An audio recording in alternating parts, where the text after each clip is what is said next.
morning, Facebook. It is 7:50 on my way over to South Tampa. I wanted to do my 5-minute Facebook Live, try to bring some value to you. Today I wanted to where I titled this, Reconsider Your Why. Thinking back on the reasons why I started the gym stuff a while back, 17 years ago. I was a 24-year-old ignorant kid coming out of soccer. For those of you that know my story, at 24 my career ended.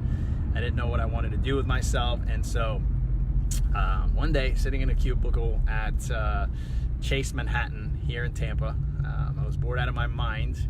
Things were going well for me in the corporate world, and my manager was grooming me to be a manager and to kind of go up that corporate ladder, and I wanted to jump off the ladder. Right? No offense to those of you in the corporate world, but it just wasn't for me. I had been traveling and playing soccer and getting to do a lot of fun stuff, and all of a sudden I was sequestered to a cubicle. So I remember clearly the day that I made the decision to quit my corporate job and to start something that I was passionate about, which was fitness and nutrition. And I didn't quit right away. I got all my certifications, and I really dug in and started studying hard, and I started doing some market research and on what people were doing in South Tampa at the time, other gym owners, and how I could be different and differentiate my gym from the others, and all these things. And considering that for me, I was a midfielder, and so I used to run about 9 to 15 miles a game. And so I was really, really thin. I was 135, 140 pounds, and I was very insecure. Hey, Erica. I was super insecure about my weight. I've always been short, 5'8", and I'm like, man, I got to put some meat on my bones. So when I started working out, my why was very superficial, right? It was just I wanted to look good. I wanted to build confidence through, a stronger body, and I wanted to look more manly, I guess. And at 24, that was kind of my why. My why was I felt like everyone needed to look good and build up their confidence. And then I got in the trenches, and I started hearing stories from guys and girls just like you, struggling with weight and having a hard time getting off the couch, and just they were lethargic, and they had bad relationships with food. And I started to realize, like, wow, my why can no longer be aesthetic. Like, there's people out there that are in pain. There's people out there that truly need help. And this has to go beyond this superficial why, which is just, I'm gonna look good. What I noticed was that for me, my why quickly burned me out. Okay, after a couple years of being in the personal training business and just just being burned out from trying to get abs and trying to get a nice bicep, nice back, nice legs, I was like, man, this is empty, and I almost quit. And I actually did for 2 years. I quit because I thought, this is such a superficial thing. Like, how do I truly make an impact in people's lives? And it wasn't until I sat and I truly reflected and started to think about the lives that were being impacted, not just from a physical standpoint, but from a mental standpoint, from an emotional standpoint, and why not from a spiritual standpoint. And I said, how do I incorporate these dynamics to what we already do so that this why can become a stronger why? And as I started to reflect on that, and as I started to go through the different narratives that I was hearing on a daily basis, with people that were in pain, people that were plagued by obesity and eating disorders, and people just in emotional turmoil, I started to connect the pieces, and I came back after a 2-year sabbatical with very different intentions. And those intentions were to truly bring healing through the platform of fitness and nutrition.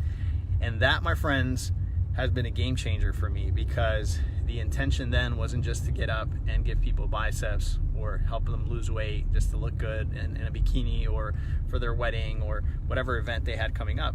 It became more about, how do I help people become more functional?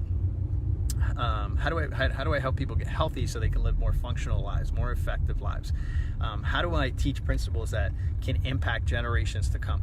And I'll tell you what, that why became so important to me that I continued in a career which I thought where I had hit a ceiling and where I was just burnt out, and I just didn't see any reason to stay in, and it allowed me to continue, and it allows me to continue 17 years later doing what I do because my why changed. Why am I telling you all this? I'm telling you all this for one reason and one reason only.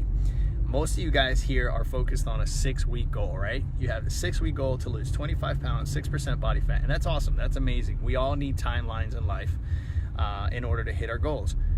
But if your intentions are to lose weight simply to look good, I can tell you right now that you're gonna wake up within these 6 weeks one day and go, oh, this is so stupid. I'm just gonna go have that piece of cupcake, or I'm just gonna have that piece of bread, or I'm just gonna go drink whatever I want to drink or do whatever I want to do, and you're quickly gonna give up on your why, and you're gonna fall short on your goal.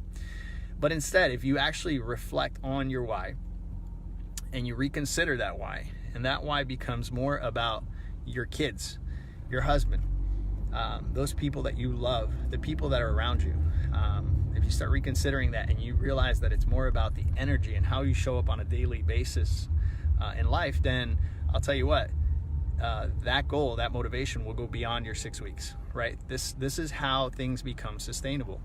I talk to so many people that are trying to lose weight, and some of the things or some of the conversations I hear on Facebook is, how do I make the carbless cupcake? How do I make the fat-free ice cream?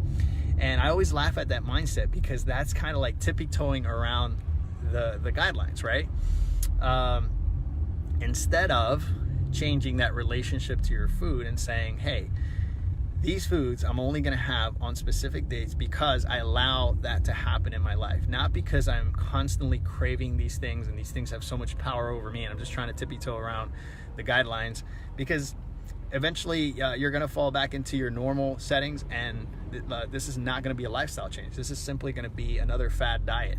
And if you know anything about me or the philosophy behind Fit Method 413, we don't sell a hobby, right? We love having people come through our doors, but we want people that really want to make a change and really are committed to living healthy lives. Most gyms, they don't care who comes through their door. As long as they get a membership, that's all they care about. We want serious people. We want serious people that are committed to making a change, not only in their body, but impacting all areas of their life. And the consequence of that, the byproduct of that, is them impacting their families. And if we've done that, then we've done our job, right? And so I want to encourage you today to reconsider your goals, and don't just think about them. Write them down. There's so much power behind taking things out of your mind and putting them down on paper and actually saying, okay, these are the true goals. And what I want you to do, there's something called 7 levels deep. And 7 levels deep is an amazing way to get to the emotional why of why you're doing things, okay? It's a very silly process, but you're basically you're asking yourself a question 7 times, okay? So it kind of goes like this, and I'm trying to be as brief as I can so I don't keep you sequestered here on this video too long. It kind of goes like this. So I'll use Erica, since Erica's, I see Erica's there. I'll say, Erica, why are you trying to lose weight? And Erica says, well, I just want to look better. So I'll ask, okay, well, why do you want to look better? Well, because I want to have confidence. And I'll say, well, why do you want to have confidence? And then Erica will say, well, just because. This is an example. This is not a conversation I've had with Erica by any means, but I'm just using it as an example. Well, I want more confidence. Okay, well, why do you want more confidence? Well, I've lacked confidence in my life. Why have you lacked confidence in your life? Well, when I was growing up, I experienced a lot of situations that brought my confidence to the ground. Okay, and then I'll say, for example, and then she'll say, well, when I was going to school, I was bullied, and because of my weight or the way I looked, and that's brought my confidence down. And then I'll go in and I'll say, okay, and why is that important? And then here goes. She'll say, because I never want my kids to experience what I experienced when I was growing up. And that right there, that little why, that emotion right there, that burning thing inside of her heart will keep that motivation and that change forever.